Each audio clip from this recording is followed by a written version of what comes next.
Hello everyone, this is Sarvat Rashid, right back with a new session on history of Jammu and Kashmir. So guys, in the last video, we have discussed history of Jammu and Kashmir up to Karkota dynasty. And now in this video, I am going to discuss Utpala dynasty, Gupta dynasty and Lohara dynasty. So guys जैसा मैंने पहले video में भी बोला है, मैं वही portions पढ़ा रही हूँ, वही पार्ट पढ़ा रही हूँ आप लोगों को इन डायनेस्टीज़ का जो आपके एग्जामिनेशन पॉइंट ऑफ व्यू से इम्पॉर्टेंट है। तो अगर आपको डिटेल पढ़ना है या इससे ज़्यादा डिटेल में आप जाना चाहते हैं तो आप हमारे ही SSS चैनल पर सुमित सर की वीडियोज़ ऑलरेडी अवेलेबल हैं, आप उनको देख सकते हैं। So before we proceed on, I request you all to please subscribe our channel and do share and like. So let's get started. Utpala dynasty. Utpala dynasty का start होता है अवंती वर्मन के साथ, जो कि कारकोटा डायनेस्टी के जयापिदा को हरा करके थ्रोन पे आकर के बैठते हैं, यानी कि Avantivarman acceded the throne in 855 AD। ठीक है, अवंती वर्मन जो है उत्पाला का पोता था। उत्पाला कौन थे? उत्पाला जो है ही was trying to accede the throne. वो करकोटा टाइम से ही, करकोटा डायनेस्टी के होते हुए से ही ट्राई कर रहे थे कि वो कश्मीर में अपनी डायनेस्टी को लेकर आए, लेकिन वो नहीं कर पाए। और उनका पोता अवंती वर्मन जो है ही फाइनली फाउंडेड उत्पाला डायनेस्टी। उन्होंने जयापिदा को हराया, जयापिदा को हटाया और उसकी जगह आकर के कश्मीर में अपनी डायनेस्टी को स्टार्ट किया, अपने रूल को स्टार्ट किया। ठीक है, ये उत्पाला के ग्रैंडसन थे। उसके साथ साथ ये एक काफ़ी ही ज़्यादा पीस लविंग रूलर थे। He was very much peace loving ruler. वो प्रॉस्पेरिटी में बिलीव करते थे। उन्होंने कश्मीर के अंदर काफ़ी स्टेबिलिटी लाई, काफ़ी पीस लाया। और he was a patron of art and literature. इनके कोर्ट में there was a scholar name Anand Vardhan. आप नोट कर लें, आनंद वर्धन, जिन्होंने, जो कि धन्यालोका किताब के जो है, धन्यालोका एक टेक्स्ट है, धन्यालोका, उसके जो है धवन्यालोका या धन्यालोका जिसको आप बोलोगे, धवन भी बोलते हैं और धन्य भी बोलते हैं। ठीक है, धवन्यालोका जो है आनंद वर्धन ने लिखी है। उसके वो हमारे अवंती वर्मन के कोर्ट के क्या थे? एक स्कॉलर थे। तो यहाँ से पता चलता है कि Avanti Varman was a great pattern of art and literature. इसके साथ साथ वो वैष्णविज्म को फॉलो करते थे, यानी कि वैष्णविज्म विष्णु अवतार ऑफ गॉड को फॉलो करते थे। वो विष्णु, लॉर्ड विष्णु की पूजा करते थे। उन्होंने काफ़ी सारे जो है सिटीज़ भी बनाई, जिनमें अवंतीपुरा जो है काफ़ी ज़्यादा वेल नाउन है। ये उनकी कैपिटल भी रही है। अवंतीपुरा अवंती वर्मन के नाम से बनी है।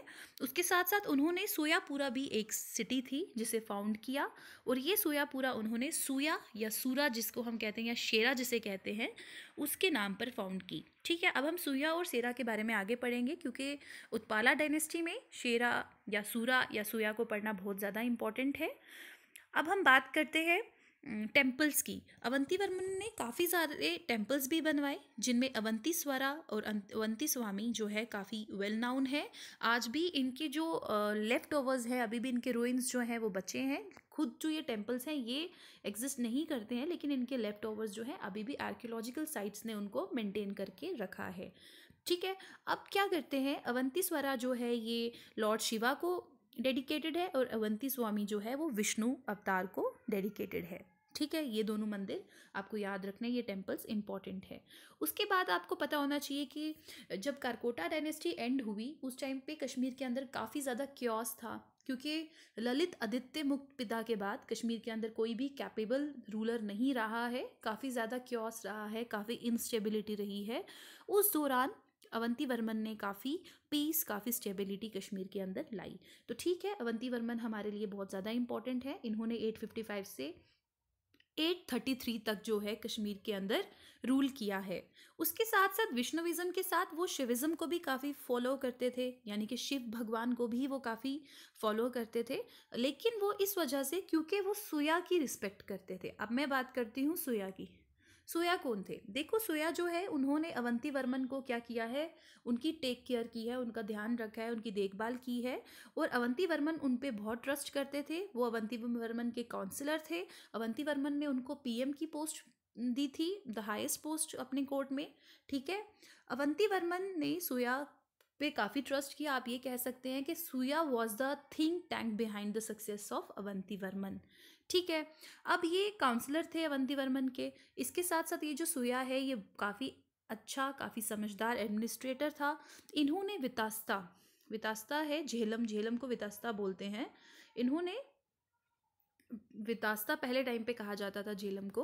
तो वितास्ता जो है इसका जो कोर्स है, यानी कि इसका जो फ्लो है, इसको बदला। क्योंकि पहले क्या होता था, इस झेलम के कारण काफ़ी फ्लड्स आते थे। तो इन्होंने अपना माइंड इस तरह से यूज़ किया। इन्हें इंजीनियर भी कहा जाता है, इनको इरिगेशन मिनिस्टर भी कहा जाता है। इन्होंने अपना माइंड इस तरह से यूज़ किया कि अगर जो भी पानी, अगर हम जो भाव है झेलम का उसका रुख जो है बदल देंगे, इसके कारण क्या होगा कि कश्मीर में फ्लड्स आने कम हो जाएंगे। तो ये ही was a think tank behind this thing कि कश्मीर में फ्लड्स आने कम हो जाएं। पहले कश्मीर में फ्लड्स के कारण बहुत फेमाइंस होते थे, बहुत भूखमरी होती थी, लेकिन इनके आने के बाद, इनकी इस सजेशन के बाद से थोड़ा कंट्रोल हुआ। उसके अलावा इनके नाम पर सोयापुर सिटी जो है वो फाउंड हुई। अब सोयापुर जो है आज के टाइम पे इसको सोपुर कहा जाता है। आपने सुना होगा, सोपुर एक टाउन है बारामूला के अंदर, जिसको एप्पल टाउन ऑफ कश्मीर भी कहा जाता है। उसके साथ साथ this is the second largest fruit मंडी।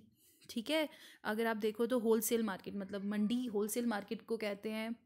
तो ये सोपुर काफ़ी फेमस जो टाउन है। ठीक है, तो ये आ गया हमारा सूया और अवंती वर्मन। अवंती वर्मन के बाद आ जाते हैं 885 में उनका बेटा शंकर वर्मन, जो कि अपने बाप के जैसा तो नहीं था। ही was not like his father.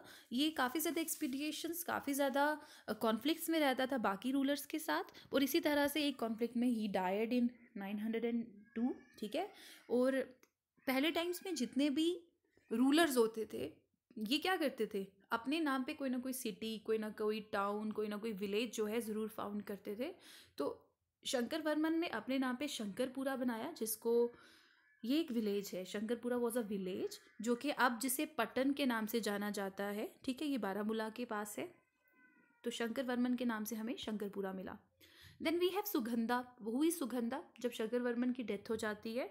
फिर आ जाती है पावर में उनकी वाइफ सुगंधा, जो कि 902 से 921 नहीं 906 तक जो है कश्मीर के अंदर रहती हैं।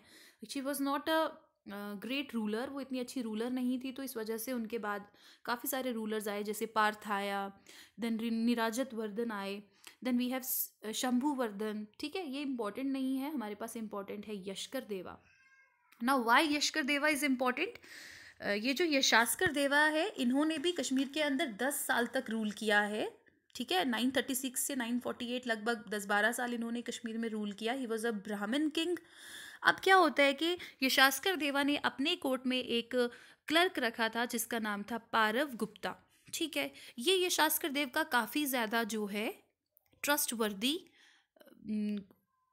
जो था, कोर्टियर था या काउंसलर था। ठीक है, अब यशकर देवा की, यशास्कर देवा के बाद आ जाता है इनका बेटा संग्राम, जो कि इन्फेंट है, जो कि बहुत छोटा है, 6 महीने के लिए ही केम टू द थ्रोन। ठीक है, इसने सक्सीड किया, और इसके साथ इसकी हेल्प, इसकी जो ध्यान रख रहा था या जो इसका काउंसलर था वो था पारव गुप्ता। होता ऐसा है कि जो ये पारव गुप्ता है, यही क्या करता है, संग्राम के साथ धोखा करता है, संग्राम को इम्प्रिजन करता है, इसे कैद करता है, और उसके बाद इसको झेलम में जाके डिबो देता है। और यहाँ क्या होता है कि पारव गुप्ता, अगर देखा जाए तो यशास्कर देवा ही हमारे पास लास्ट उत्पाला रूलर था। संग्राम बहुत छोटा था उस वक्त जब पारव गुप्ता ने उसको डिबो दिया, और पारव गुप्ता एक क्लर्क था यशास्कर देवा का। तो इसने क्या किया, इनको धोखा दिया, और अपनी जो है यहाँ पर अपनी एक डायनेस्टी स्टार्ट की, जिसको कहा जाता है गुप्ता डायनेस्टी। और ये गुप्ता डायनेस्टी भी जो है हमारे कश्मीर में काफ़ी ज़्यादा हमारी हिस्ट्री को अफेक्ट करती है। कम से कम गुप्ताज ने जो है, गुप्ता डायनेस्टी ने 50 साल के लिए रूल किया। 949 में पारव गुप्ता ने कश्मीर डायनेस्टी जो है, ये कश्मीर में गुप्ता डायनेस्टी को स्टार्ट किया 949 में। इसके बाद इम्पॉर्टेंट है श्याम गुप्ता। अब श्याम गुप्ता इम्पॉर्टेंट आ जाते हैं हमारे पास। ठीक है, श्याम गुप्ता कैसे इम्पॉर्टेंट है कि इन्होंने, he was not a great ruler like Parva Gupta या बाकी रूलर्स के जैसे नहीं थे। वो काफ़ी कलरफुल इंसान थे, काफ़ी फजूल खर्च भी हम कह सकते हैं, या घूमने फिरने वाले इस तरह का रूलर था वो, जिसे एडमिनिस्ट्रेशन या रूल करने में कोई इतना शौक नहीं था। तो उन्होंने शादी की किसके साथ, क्वीन डिडा के साथ। अब ये क्वीन डिडा कौन है, देखो, पुंछ का रूलर है जिसका नाम है साम्राज। जो कि लोहारा डायनेस्टी का है, ठीक है। जो लोहारा डायनेस्टी का रूलर है, किंग है सम्राज, उसकी बेटी है क्वीन दिदा। उसके साथ श्याम गुप्ता ने शादी कर ली और इसीलिए श्याम गुप्ता के साथ आके क्वीन दिदा बन जाती। ये क्वीन दिदा जो है वो हमारे लिए बहुत इंपॉर्टेंट हो जाती है। अब श्याम गुप्ता तो इतना अच्छा रूलर नहीं था, लेकिन क्वीन दिदा जो थी ये काफ़ी वेल नाउन इंटेलिजेंट रूलर थी, जिन्होंने क्या किया, श्याम गुप्ता को कहीं ना कहीं अपने अंडर रखा। और कहा जाता है कि Shyam Gupta was a puppet in her hand, ठीक है, जैसा वो कहती थी वैसा ही होता था। तो क्वीन दिदा को हिस्ट्री में काफ़ी क्रूअल बताया गया है, काफ़ी रूथलेस बताया गया है कि इसने काफ़ी विच क्राफ्ट्स किए हैं, काफ़ी कॉन्स्पिरेसीज की हैं, काफ़ी मर्डर्स किए हैं, ठीक है। लेकिन फिर भी अगर देखा जाए तो इसने काफ़ी टाइम तक कश्मीर को रूल किया है और ये काफ़ी वेल नाउन रूलर रही है कश्मीर की। इसके बारे में हम पढ़ते हैं आगे। अब श्याम गुप्ता जो है ये अपनी सिर्फ वाइफ की सुनता है, हमेशा अपनी क्वीन दिदा की सुनता है, ठीक है। तो इसको दिदा खेमा के नाम से जाना जाता है, मैंने यहाँ पे खेना लिखा है, इट्स खेमा, दीदा खेमा भी कहा जाता है, ठीक है। श्याम गुप्ता के बाद आ जाता है उनका बेटा अभिमन्यु गुप्ता, जो बहुत छोटे समय के लिए आता है और उसके बाद फिर आती है 958 से 972 तक ये रूल करता है। फिर आ जाते हैं हमारे पास नंद गुप्ता, फिर आता है त्रिभुवन गुप्ता, फिर भीमा गुप्ता। अब ये तीनों कौन है, ये तीनों है क्वीन दिदा के पोते। पहला जब नंद गुप्ता को क्वीन दिदा जो है पावर में लाती है, इसको लगता है कि नंद गुप्ता उसके हिसाब से नहीं चल रहा तो उसको मरवा देती है। देन त्रिभुवन गुप्ता के साथ भी सेम यही करती है एंड फाइनली भीम गुप्ता को भी मरवा देती है। और फाइनली एंड पर 980 में she herself comes to the throne, वो खुद पावर में आ जाती है और लगभग 20 सालों के लिए कश्मीर में क्या करती है, खुद बैठ करके रूल करती है, ठीक है। 980 से लेके 1003 तक ये क्या करती है, कश्मीर में रूल करती है, ठीक है। अब हम बात करते हैं क्वीन दिदा के बारे में। क्वीन दिदा जो है काफ़ी वेल नोन रूलर है, लोहाराज की बेटी है, गुप्ताज में शादी करके आई है, तो इसके अंदर काफ़ी ज़्यादा रूलिंग पावर, रूलिंग जो क्वालिटीज़ हैं वो हैं। इसने क्या किया, 20 साल तक कश्मीर में रूल किया। अपना पर्सनल इसने एक जो था कमांडर इन चीफ टुंगा नाम का बंदा था, जो कि प्रौंसा से था, यानी कि पुंछ जिसको अब कहा जाता है, प्रौंसा से था। उसके साथ मिल करके इसने क्या किया, उसको अपना कमांडर इन चीफ रखा, अपना पीएम रखा और उसके बाद उसके साथ मिलकर काफ़ी ज़्यादा एक्सपीडिशंस किए।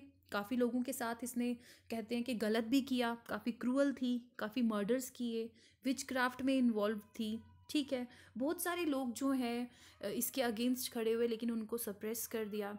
महमूद गजनी जो है इसके टाइम पे उसने पहली बार कश्मीर में अटैक करने की कोशिश की, लेकिन सर्दी की वजह से ही हैज़ टू रिट्रीट, उसको वापस जाना पड़ा, ठीक है। दीदा ने क्या किया कि संग्राम राजा, यानी कि उसके भाई का बेटा था जिसका नाम था संग्राम राजा, उसको यवराज का टाइटल दे दिया। अब यहाँ से देखो, हमारे यहाँ से कहीं ना कहीं हिस्ट्री जो है चेंज होने पर आती है। देखो यवराज, जिस संग्राम राजा जो है ये किसका बेटा है, ये लोहारा डायनेस्टी का जो बेटा हमारे पास इसका भाई, यानी कि क्वीन दिदा का जो भाई है उदय राज, उसका बेटा है संग्राम राजा। अब क्वीन दिदा का भाई जो है वो लोहारा डायनेस्टी से बिलोंग करता है, ठीक है। संग्राम राज उसका बेटा है, तो संग्राम राज भी हुआ लोहारा डायनेस्टी का, फाइन। तो संग्राम राज को ये युवराज का टाइटल देती है। और जब क्वीन दिदा खुद 1003 में क्वीन दिदा की जब डेथ होती है, उस वक्त ये जो संग्राम राजा है ये क्या करता है कि क्वीन दिदा की जगह पर कश्मीर के अंदर आकर के क्या करता है, रूल करता है। वहाँ पर आकर के ये वहाँ पे थ्रोन को एक्सीड करता है। फाइनली उस तरह से लोहारा डायनेस्टी जो है कश्मीर के अंदर भी जो है आ जाती है, वहाँ पे लोहारा डायनेस्टी का रूल स्टार्ट हो जाता है। और फिर इनकी कैपिटल रहती है श्रीनगर, और जो रिलीजन ये फॉलो करते हैं हिंदुइज़्म एंड बुद्धिज़्म को ये फॉलो करते हैं, ठीक है। तो यहाँ से स्टार्ट हो जाती है हमारी क्या, लोहारा डायनेस्टी इन कश्मीर, जो कि लगभग 161 ईयर्स के करीब करीब इन्होंने कश्मीर में रूल करते हैं ये लोग, और काफ़ी लंबे समय तक ये लोग रूल करते हैं। जिसका लोहारा डायनेस्टी अब संग्राम राजा से स्टार्ट होती है कश्मीर के अंदर। संग्राम राजा जो है 1003 में आते हैं और 1028 तक कश्मीर के अंदर रहते हैं। सेकेंड टाइम महमूद गजनी ने जो है यहाँ पे पहली बार दीदा के टाइम पे और दूसरी बार यहाँ पर आकर के महमूद गजनी फिर से जो है कश्मीर के अंदर इन्वेड करते हैं, फिर से यहाँ पर आकर अटैक करते हैं। और फिर यहाँ पर लेकिन सर्दी के कारण ही has to retreat back again, दूसरी बार वापस चले जाते हैं। संग्राम राजा के बाद आ जाता है हरी राजा, जो कि सिर्फ 22 दिन के लिए 1028 में आते हैं, सिर्फ 22 दिन के लिए रूल करते हैं और चले जाते हैं, ठीक है। देन वी हैव अनंता देवा, उनका बेटा, जो कि काफ़ी well known, well organised ruler रहे हैं, लेकिन इनकी जो रूल है, इनका रूल सिर्फ इनके ऑफिसर्स की वजह से जो है ख़त्म होता है, उनकी बिकॉज उनके ऑफिसर्स जो होते हैं वो काफ़ी करप्ट होते हैं, ठीक है। करप्ट ऑफिसर्स की वजह से इनका रूल जो है ख़त्म हो जाता है। देन उनका बेटा कलश जो है, कलाशा, वो जिसको राणादित्य के नाम से भी जाना जाता है, वो पावर में आता है। वो अपने बाप के अगेंस्ट हो जाता है। अब बाप के अगेंस्ट इसलिए होता है, इसको लगता है कि बाप इसको अपने हिसाब से चला रहा है, अपनी तरह से चला रहा है, तो ये बाप के खिलाफ हो जाता है और इसका बाप इस चीज़ को एक्सेप्ट नहीं कर पाता और वो क्या करता है, सुसाइड कर लेता है। देन वी हैव कलश एंड हर्षा। अब हर्षा जो उत्कर्ष है, उत्कर्ष जो है ये भी सुसाइड कर लेता है और बचता है हर्षा। हर्षा हमारे लिए बहुत ज़्यादा इम्पॉर्टेंट है। हर्ष देवा जो है 1089 से लेके 1101 तक कश्मीर में आया। इनके टाइम पे कश्मीर के अंदर बहुत ज़्यादा फ्लड, माइजरीज वगैरह होना शुरू हो गई थी, बहुत फेमाइन्स आना शुरू हो गए थे। हर्ष जो है ये एक बहुत ही अच्छा रूलर था, लेकिन बाद में जो है इनकी फाइनेंशियली बहुत ज़्यादा ट्रबल्स आना शुरू हो गए थे, क्योंकि ये बहुत पैसे खर्चता था, ये बहुत फिजूल खर्च हो गया था। उसके बाद ये बहुत लालची हो गया था, ठीक है। उसके अलावा हर्षदेवा जो है, ही was a great patron of art and culture. In his time flood and famines and miseries जो है कश्मीर में काफ़ी ज़्यादा हुई थी, ठीक है। फिर उसके बाद हमारे लिए इम्पोर्टेंट आ जाता है, नेक्स्ट हम पढ़ेंगे जयाशीमा। हर्ष के बाद फिर बहुत सारे रूलर्स और भी आए, बहुत सारे हमारे पास कश्मीर में रूलर्स लेकिन हमारे लिए इम्पोर्टेंट जयाशीमा रहेंगे। जयाशीमा जो है ये 1128 में आए और 1149 तक कश्मीर में रहे। इन्होंने हिंदुइज़्म को रिवाइव किया, बहुत सारे टेम्पल्स बनाए, बहुत सारे विहारास बनाए, बहुत सारी श्राइन्स बनवाई कश्मीर के अंदर। ही was a liberal kind of ruler. कहा जाता है कि कल्हण जो है, जिन्होंने राज तरंगिनी लिखी है और जिनकी राज तरंगिनी से हमें अब तक की सारी हिस्ट्री का पता चल रहा है, वो कल्हण जो हैं वो जयाशीमा के टाइम पर ही रहे हैं। इसी ड्यूरेशन में, इसी दौरान कल्हण रहे हैं। उसके बाद लास्ट जो रूलर लोहारा डायनेस्टी के, वो है वनीता देवा। वनीता देवा जो है वो 1171 में उनकी डेथ हो गई और इसी तरह से हमारी जो लोहारा डायनेस्टी है, ये this dynasty came to an end. इस तरह से धीरे धीरे हमारा जो हिंदू रूल है ये कश्मीर के अंदर से ख़त्म हो गया और फिर शाहमीर डायनेस्टी और मुस्लिम रूल जो है वो आना स्टार्ट हो गया। तो यही था हमारे लिए इम्पॉर्टेंट, हमारे जितने भी इंपॉर्टेंट पॉइंट्स थे मैंने इसमें कवर किए हैं। अब नेक्स्ट वीडियो में हम लोग स्टार्ट करेंगे Shahmir dynasty, then Chak, then Mughals and then Sikhs, and then we will come to Dogras, the Dogra rule in Jammu and Kashmir. और यहाँ इस तरह से हमारी हिस्ट्री का पोर्शन जो है वो कंप्लीट हो जाएगा।